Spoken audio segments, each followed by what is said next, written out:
Buenos días, señorita. ¿Cómo está? Bien, muy bien. Gracias. Una papa de arena, por favor. ¿De papá? Ajá. Gracias. Günaydın dostlar. Renault'da papa yemeye geldim. Dona Emin'in yerine yine. Sokak yemekleri videosunu izleyenler burayı tanıyacaktır, bilecektir. Gracias, muchas gracias. Vallahi bunu çok sevdim ya. Bugün çok ilginç bir yere gideceğiz. Başlıkta da gördüğünüz Cadılar Pazarı'na gideceğiz. Yani ben burada ilk geldiğim zamanlarda gittim, bir ziyaret ettim, gördüm. Çok farklı şeyler satıyorlar. Ondan sonrasında birazcık araştırma yaptım, hikayesini falan böyle araştırdım. Burada yaşayan insanlardan da dinledim bazı hikayeler. Ve bir video yapmaya karar verdim. Oldukça ilginç şeyler öğrendim. Bunları sizlerle de paylaşmak istiyorum. Önce kahvaltımızı yapalım. Daha sonrasında da Cadılar Büyücüler Pazarı'na gidelim. Bakalım ne satıyorlar, hikayeler neler.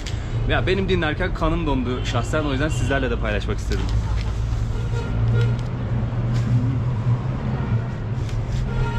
Acayip lezzetli.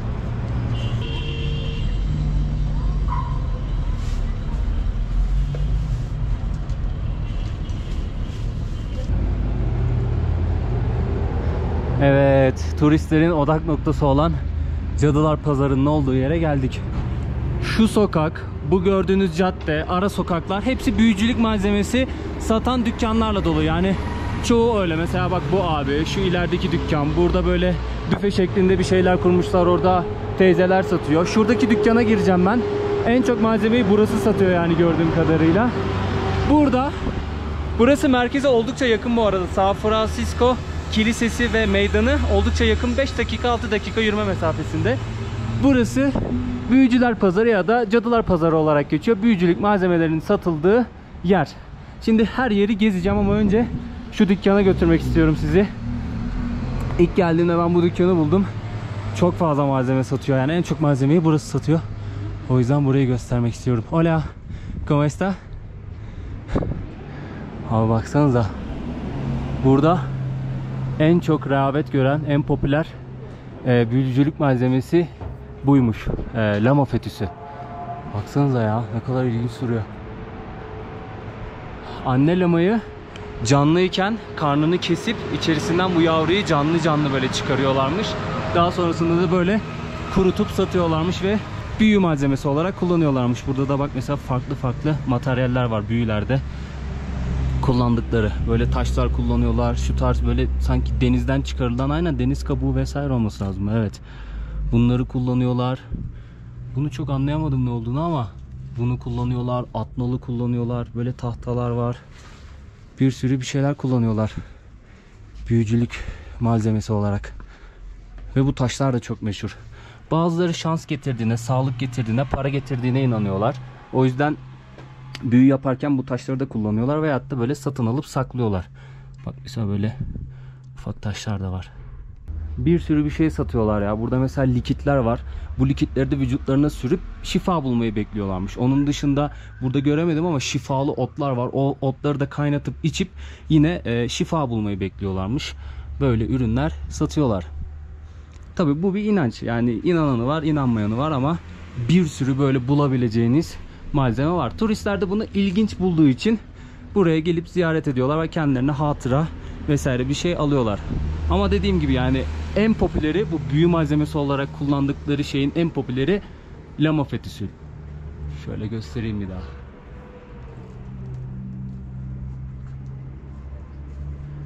Bunun dışında bir de cinsel gücü arttırıcı ilaçlar varmış. Lama fetüsünden sonra en popüleri de şu grup. Cinsel gücü arttırıcı ilaçlar.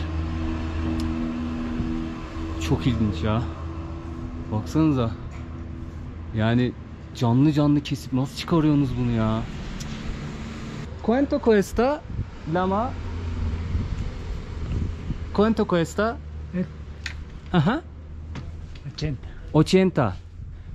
80. 80 olması lazım. Doğrusunu aşağı yazarım. Muchas gracias. Muchas gracias.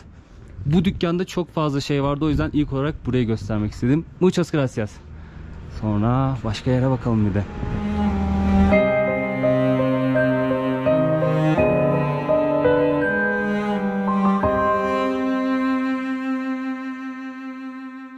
Şimdi size kısaca bu ritüelden bahsetmek istiyorum. Öncelikle ritüelin ilk adımı bir büyücü bulmak. Büyücümüzü bulduk.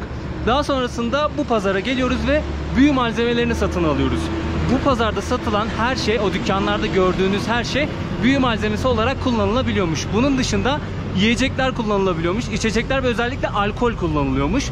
Bunları da hazırladık, tamam. Daha sonrasında odunumuzu alıyoruz ve bir mangal alıyoruz. Ya da büyücü de varsa bilmiyorum.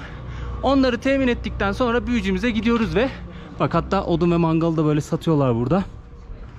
Bak, içerisine hatta şeyleri koymuşlar böyle görüntü olsun diye. Bunları hazırladıktan sonra büyücümüzle konuşuyoruz. Diyoruz ki sağlık için, ne bileyim güzel bir yaşam için, eğitim için, para için, huzur için, artık ne diliyorsanız dilekte bulunuyorsunuz. Ve aldığınız malzemeleri büyücü yakıyor.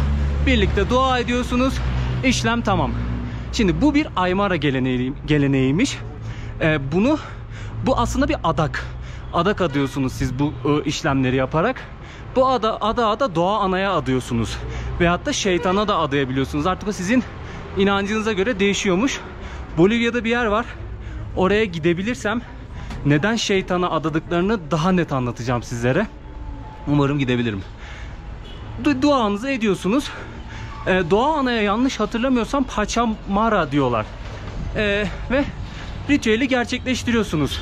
Şöyle sokağın sonuna doğru geldim ki size şuradaki teyzelerin sattığı şeyleri de göstermek istiyorum. Bunlar da böyle bu tarz tezgah kurmuşlar. Sokak tezgah. Buralarda satıyorlar. Bak, bitki falan satıyorlar bunlarda. Şifalı otlar, içecekler, kremler. Her şey var burada. Ne diyecektim? Bu gelenek Aymara geleneği. Oh be, kulak gitti. Aymara geleneği Ağustos ayında gerçekleştiriliyormuş bu. Çünkü Ağustos ayında doğa ananın uyandığını ve ağzını açtığına inanıyor Aymaralar. Bunun sebebi de şu: Ağustos ayında bu geleneği yapıyorlar ki hani doğa ana dualarımızı kabul etsin. Midesine indirsin, o adaklar midesine gitsin ve duamız kabul olsun. İnanç bu şekilde, yani araştırdığım ve buradaki insanlardan dinlediğim kadarıyla. Tabii ben bunları İngilizce araştırdım ve İngilizce dinledim. Çevirisi umarım doğrudur. Eksik anlattığım şeyler belki olabilir ya da atladığım şeyler, ondan da kusura bakmayın, yani af diliyorum. Bu kadarını çevirebildim. Gelenek bu şekilde. Bir de bu geleneği salı ve cuma günleri yapıyorlarmış. O yüzden salı ve cuma günleri önemli. Söyleyeceklerim, vereceğim bilgiler bu kadar. Şimdi bir dükkan daha göstermek istiyorum size. Ondan sonra kan donduran bir hikaye anlatacağım bu gelenekle ilgili. Şöyle dükkanımıza bakalım. Burada da böyle benzer eşyalar satıyorlar. Aa bak, burada ufak bir şey kurmuş abla. Bir şey yakmış burada. Burada da böyle çeşit çeşit taşlar var. Aynı ya. Dükkanlarda satılan şeyler aynı. Hola. ¿Cómo está?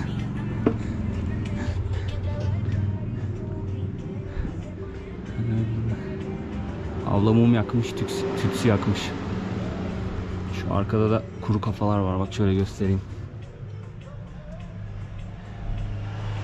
Yani bu ritüeli görmek istiyorsanız uygulamanız gerekiyor. Onun dışında bulmanız çok zor diyorlar.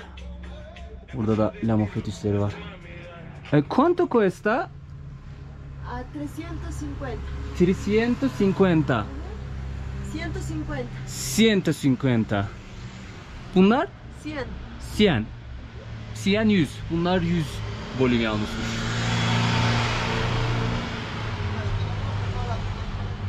Abi çok ilginç ya. Vallahi çok ilginç. Muchas gracias. Dükkanlar bu şekilde. Yani bulabileceğiniz şeyler aynı. Bazı dükkanlar biraz daha fazla malzeme satıyor. Bazı dükkanlar biraz daha az malzeme satıyor. Artık dükkanına göre değişiyor. Çok ilginç ya. Yani tabii inanırsınız inanmazsınız hala. İnanırsınız inanmazsınız, o tamamen sizin tercihiniz, kişisel tercihlere kalmış ama bana şahsen ilginç geliyor, yani görmek isterdim açıkçası. Turist kafilesi şu şeye gelmişler. Bu pazarda aynı zamanda şeyler de var. Böyle hediyelik eşya satan dükkanlar da var. Bakalım hatta ya, gelmişken. Bunlar Peru'yu araştırırken çok görüyordum. Ant dağlarında ve çevrelerinde İnsanlar bunlardan giyiyor. Turistler de bayağı ilgi gösteriyor bak. Alpakalar var. Çok da severim alpakaları. Böyle şapkalar var, eldivenler var, şallar var, çantalar var. Bir sürü hediyelik eşya var. Şöyle.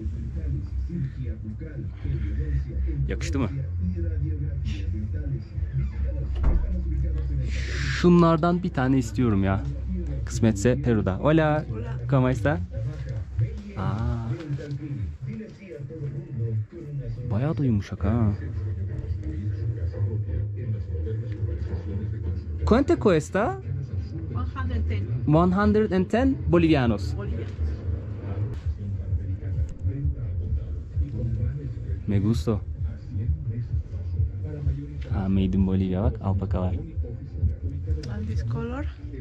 Burada bir sürü renkleri de var. Ha, burada da renkleri varmış. Güzel. ¿Cuánto cuesta? Eso está 75. 75 bolivianos. Bu ucuzmuş ha, 75 bolivianos. Ben daha pahalıdır diye düşünmüştüm. Güzelmiş. Bir de şu kazakları çok seviyorum ya. Bu kazaklar çok güzel. Çantam ağır olmasa, 2 tane kışlık kıyafetim var ya, onlar olmasa alırdım ha. Bak şu çok güzelmiş ha. Bunu beğendim bak. ¿Cuánto cuesta this? 80 bolivianos. Ha, bu çok hoşuma gitti ha. 80 bolivianos. Ha bak burada farklı renkleri de varmış. Bu da çok güzel. Alpakalar var üstünde. Aa, bir bundan bir tane de şundan istiyorum aslında ya. Bakalım çantanın durumuna göre alırım belki. Çok güzelmiş ya. Baya beğendim abi bunu. Böyle üzerine battaniye gibi atacaksın, üşümez. Ant Dağları soğuk olduğu için tabi şöyle sırtta bir böyle battaniye gibi mis. Yakıştı mı? Ben sevdim ha. Rengini de çok sevdim. Hediyelik eşya satan dükkanlar da var. Size bir tanesini de böyle hazır gelmişken göstermek istedim. Muchas gracias señora. Nada. Bu büyücüler çarşısının içerisinde hemen böyle bulabilirsiniz.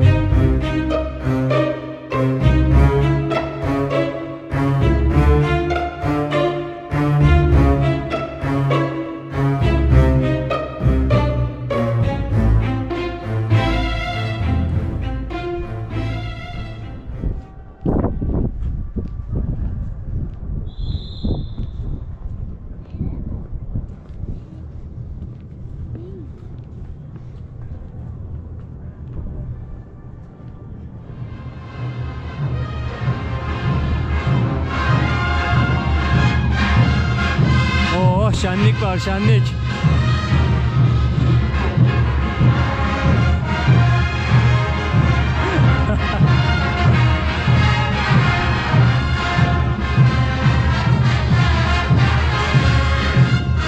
Meydan kalabalık yine.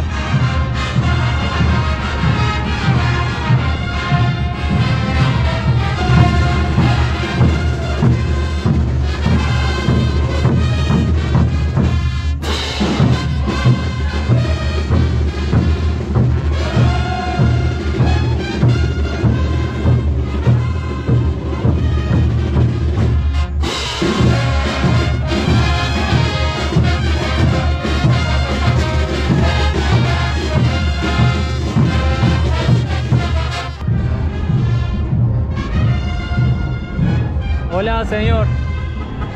¿Cuánto cuesta? 5. Una, por favor. Muchas gracias. Şöyle koyayım da.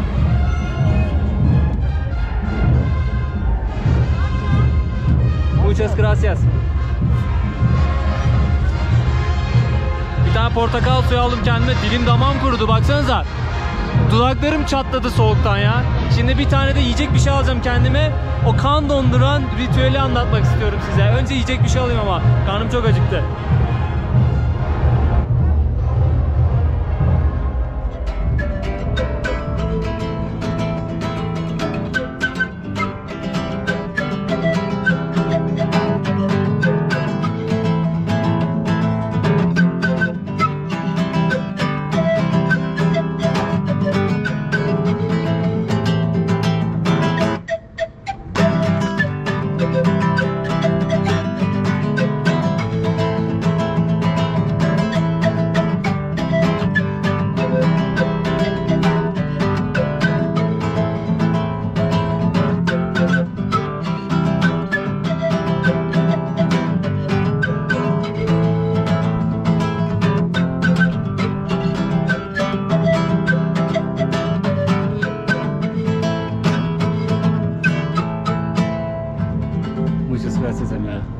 gracias.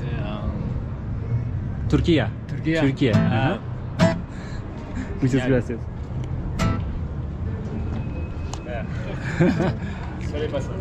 No, it's okay, it's okay.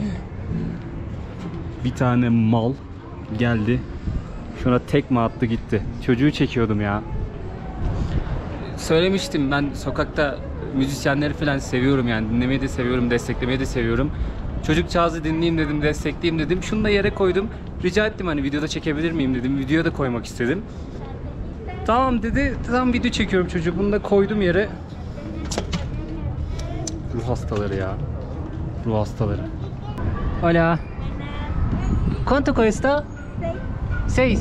Uno por favor. Neyse, moral bozmayalım, can sıkmayalım. Bir tane saltanyas yiyelim. ¿Cómo está? Bien. Bien. Gracias. İlk videoda bu abladan almıştım saltanyas. Çok beğenmiştim. Yine bu ablayı görünce bu abladan almak istedim. 6 bolivianos. Portakal suyu da 5 bolivianos'tu ama ruh hastası tekme atmasaydı içecektim. Muchas gracias. Oo, sıcacık halen. Un boliviano. Şöyle vereyim abla. Un boliviano. Muchas gracias. Adiós. Bunun da içi böyle sulu sulu. Tavuklu, sebzeli, içinde yumurta var. Saltanyas diyorlar. Empanada olarak da geçiyor. Bayağı lezzetli bir şey. Ruh hastası ya. Sabır ya.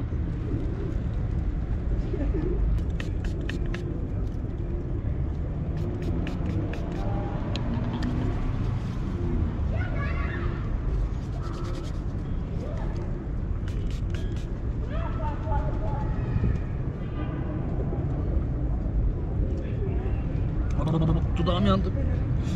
Dudağım yandı. Soğuktan hep çatladı dudaklarım ya. Krem sürmem lazım. Şimdi gelelim bu kan dondurucu hikayemize. Bana burada Couchsurfing evine geçtim ben bu arada. Evinde kaldığım abla anlattı. Şimdi bu bir Aymara geleneği demiştim. Şimdi bu geleneği anlayabiliriz yani. Böyle bir dua ediyor insanlar. İnandığı şeyden güzellikler bekliyor vesaire. Ya bunu anlayabiliriz. Eyvallah. Ama bunu birazcık abartan insanlar olmuş. Özellikle zenginler. Şimdi burada Bolivya'da zenginler, şirketler bir inşaata başlayacakları zaman inşaatın temeline altına ya ölü lama, büyük ölü lama gömüyorlarmış, ya da bu işi abartan insanlar işte sokaktaki evsizleri kaçırıp, alkolikleri kaçırıp, işte küçük kız çocuklarını kaçırıp, bu bir iddia tabii ki, haberlere falan da çıkmış, hatta soruşturma, polislerin sürdürdüğü soruşturmalar da var. Bu insanları gözden rahatlıkla kaybedebilecekleri, kimsenin böyle arkasından fazla arayıp sormayacağı insanları kaçırıp kurban edip, o işte inandığı şeylere kurban edip inşaatlarının altına gömüyorlarmış. Böyle bir söylenti de var. Böyle bir kan dondurucu hikaye de var. Bunu internette okusam ya hadi canım derdim. Ama burada yaşayan birinin ağzından dinleyince ve biraz da araştırınca hakikaten bununla ilgili haberler var. Böyle olayların olduğu söyleniyor. Mesela en son kayıp bir kız çocuğu bir kız çocuğu kaçırılmış, kız kayıp.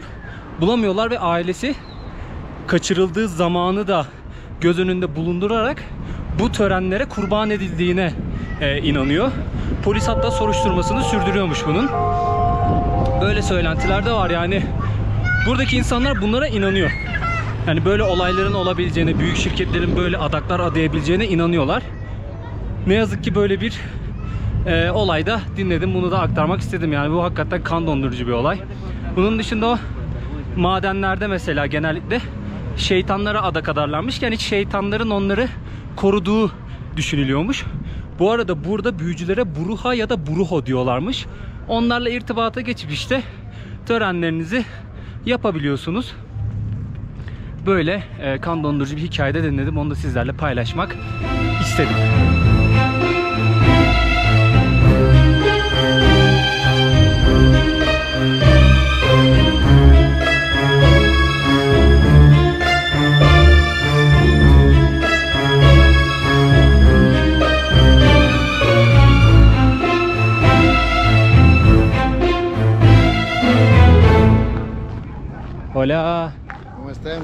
Muy bien, muy bien. ¿Cómo está?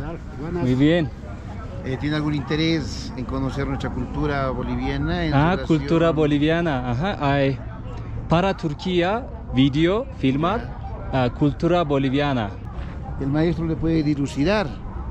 No hablo español. No hablas español. No hablas español. Turco, inglés. Ya, perfecto, es español. Español. Claro. Lo siento, no hablo español. Ya. Muy bien. Muy bien, muy Una bien. oportunidad. Muy bien. No te voy a entrevistar. Dostlar, size bu ritüelin gerçekleştirildiği bir yeri göstermek istiyordum yani. Onu sonunda buldum. Bakın. Şu gördüğünüz hanelerin hepsi Bruhalara ait, o büyücülere ait. Burada gelip ritüeli gerçekleştirebiliyorsunuz. Bunu yapmak çok yaygınmış ama La Paz şehrinde değil burası, El Alto şehrinde. Bakın burada bir tane ateş yakmışlar hatta içerisine. Bir sürü malzemeler koymuşlar. Adaklarını adamışlar, dualarını etmişler içeride de. Hola. Hola. Okey. Beni çekme diyor. Adaklarını adamışlar, bu şekilde ritüeli gerçekleştiriyorlar. Bu yaygın olan bir şeymiş, gelenekmiş. Yani insanlar buraya gelip burada bruhaları bulup ritüellerini gerçekleştirebiliyorlarmış burada. Bir de bunun şey olanı var, böyle gizli yapılanı var. O artık nasıl oluyor bilmiyorum. Onu maalesef gösteremeyeceğim ama bu yaygın olan ritüeli gösterebilirim. Bakın burada bir adak adanmış, dua edilmiş artık. İyi bir hayat için, başarı için, mutluluk için, para için, sağlık için insanlar geliyorlar buradaki bruhalara. Cadılar pazarını göstermiştim yani, oradan aldıkları malzemeleri bruhaya veriyorlar. Burada ateşlerini yakıyorlar, dualarını ediyorlar. Dualarının kabul olmasını bekliyorlar. Şu gördüğünüz hanelerin hepsi bruhalara ait. Bunu arıyordum, işte burayı arıyordum. Maalesef o cadılar ve büyücüler pazarı videosunu çektiğim gün ben orayı bulamadım. Videoyu o gün bitirdim. Daha sonrasında dedim ki ya benim bunu göstermem lazım. Nerede var acaba? La Paz'da maalesef böyle bir yer bulamadım. Biraz daha kapsamlı bir araştırma yaptım. El Alto'da olduğunu öğrendim. Ve hemen buraya geldim. Burayı da size gösterip videoyu öyle bitirmek istiyorum. Ben o videoyu aslında editlemiştim. YouTube'a bile yüklemiştim. Ama şimdi burayı çekeceğim. Montajını düzelteceğim. Tekrardan yükleyeceğim. Siz burayı da izleyeceksiniz. O açıdan birazcık mutluyum. Hem ben de görmek istiyordum. Sizlere de göstermek istiyordum. Çok değişik bir kültür ya. Abiler de beni görünce şey zannettiler. Dua etmek istiyorum zannettiler. Onun için geldim zannettiler. Bir de turistim yani, belki de bir ayin gerçekleştirmek istediler kendilerince ama maalesef İspanyolca bilmediğim için tam olarak bir şey sorup öğrenemedim. Komple ya, burası komple bruhalara ait. Şimdi bir yer daha var, size orayı da göstermek istiyorum. Öyle bitirmek istiyorum videoyu.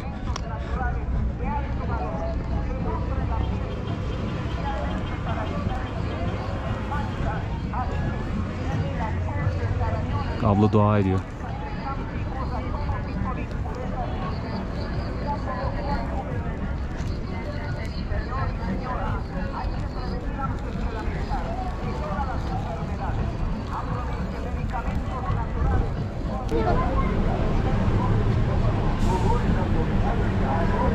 Size bu sokağı da göstermek istiyorum. Burada yine aynı oradaki gibi bruhalar var.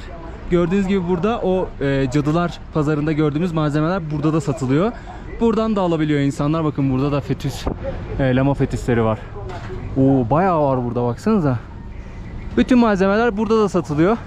Buradan malzemeleri yine malzemeleri temin edip burada ritüeli gerçekleştirebiliyorsunuz. Burası ile ilgili bir şey daha öğrendim. Burada sadece iyi dilek gerçekleştirmek için bu ritüelleri yapmıyorlarmış.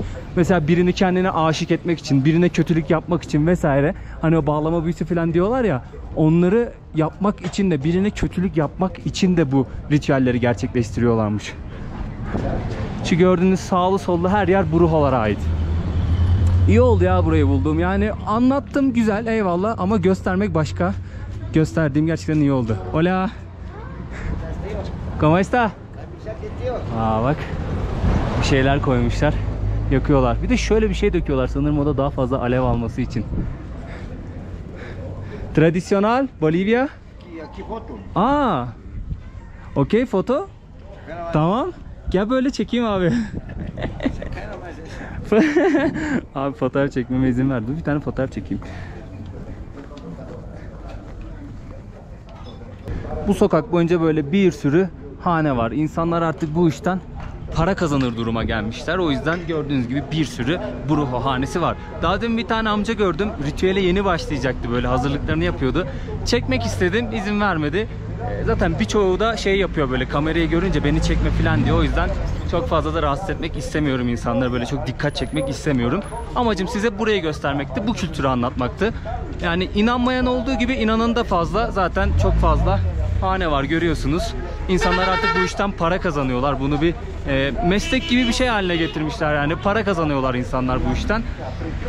Ve bu kültür devam ediyor. Şahsen ben böyle şeylere pek fazla değil, hiç inanmıyorum.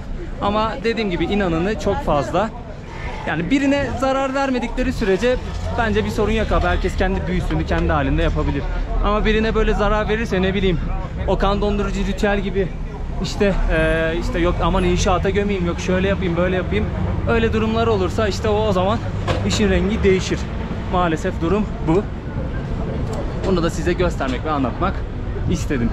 İyi oldu ya buraya gelip gösterdiğim. Yani eğer sadece düz anlatsaydım benim içime sinmeyecekti açıkçası. Yine çok kötü bir video olduğunu düşünmüyorum. İlginç bir video, ilginç bir konu. O yüzden zaten ayrı bir video yapmak istedim. Ama burayı göstermesem hep böyle aklımda kalacaktı. Ben de görmek istiyordum açıkçası. O yüzden iyi oldu buraya geldiğimiz. Gracias. Gracias, tío. Vos debes ser tío. Turquía. ¿De dónde Díaz, eres? Turquía. ¿Cómo está? ¿De dónde estás vos? Pues de Brasil, de Venezuela. No hablo español. No hablo español. Lo siento, no hablo español. Ahora, ¿de cómo se entiende con la gente por aquí? ¿Cómo se comprende? ¿Cómo se relaciona con la gente? Gracias.